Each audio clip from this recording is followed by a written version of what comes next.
Kanalımdan ve mutfağımdan herkese merhabalar. Bugün patatesli pasta görüntüsünde salata tarifi vermek istiyorum. 4 adet büyük boy patatesin kabukları soyulur. Uygun bir tencereye alınır. Tuz ve su ile patatesler yumuşayana kadar haşlamaya bırakılır.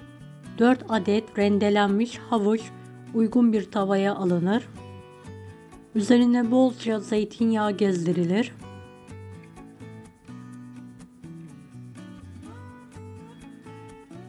Ocağa alınarak yüksek ateşte havuçlar yumuşayana kadar sotelenmeye bırakılır.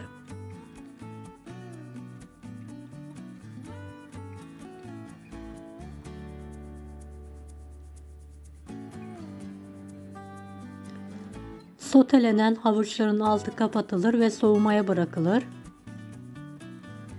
Haşlanan patateslerin suyu süzülerek içine 50 gram tereyağı eklenir. Bir çatal yardımıyla patatesler püre haline gelene kadar ezilir. Videomu bu kısma kadar izlediyseniz yorum kısmına herhangi bir emoji bırakırsanız bana destek olmak için sevinirim.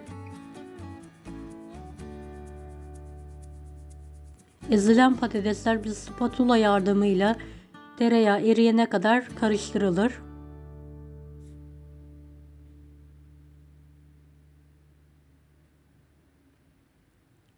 Soğuk havuçların üzerine bir kase mayonezli yoğurt eklenir ve karıştırılır.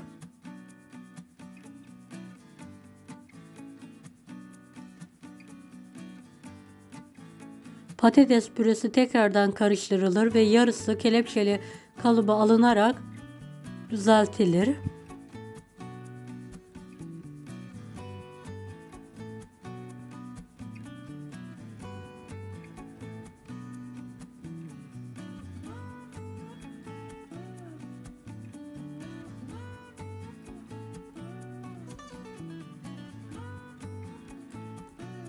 Yoğurtla havuç arasına koyulur. Her tarafına gelecek şekilde yayılır. Kalan patates püresi üzerine dengeli bir şekilde koyularak düzeltilir.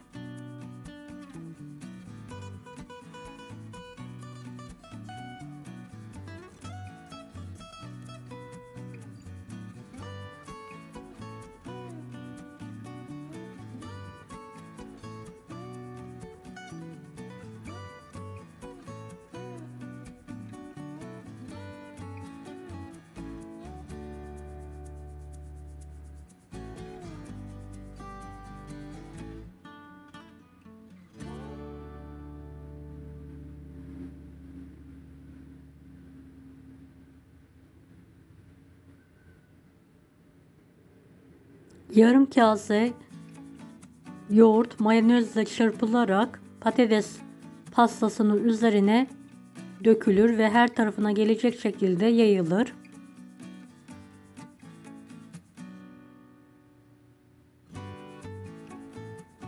Evet, patates salatasını en az 30 dakika buzdolabında bekletilir. Kelepçeli kalıp bıçak yardımıyla kenarlarından düzeltilerek çıkartılır. Patates salatasının kenarlarına tekrardan kalan mayonezli yoğurt sürülür. Krem şanti sürer gibi sıvama yapalım.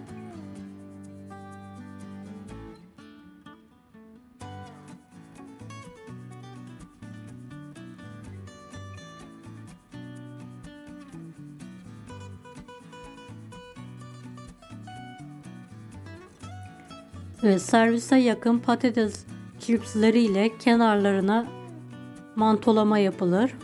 Bu sayede patates salatamız pasta görüntüsünü alacaktır. Servise yakın yapmanızı öneririm. Patates cipsleri çok fazla beklediğinde yumuşama yaptığı için.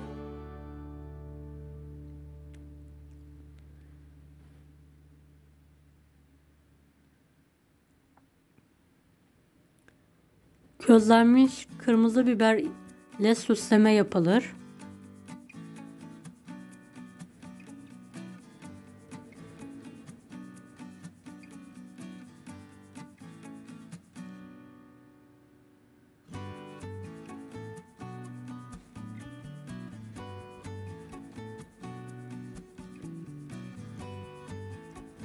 Konserve mısır, doğranmış maydanoz ve kornişon turşuyla üzerine dilediğiniz şekilde süsleme yapabilirsiniz. Davet sofralarında sofranıza renk katacak lezzetli patates pastamız hazır. Deneyecek olanlara şimdiden kolaylıklar dilerim. Kanalıma ücretsiz abone olmayı unutmayın. Bir dahaki videolarda görüşmek üzere. Allah'a emanet olun. Hoşça kalın. Daha farklı salata tarifleri için bunları da izlemeyi unutmayınız.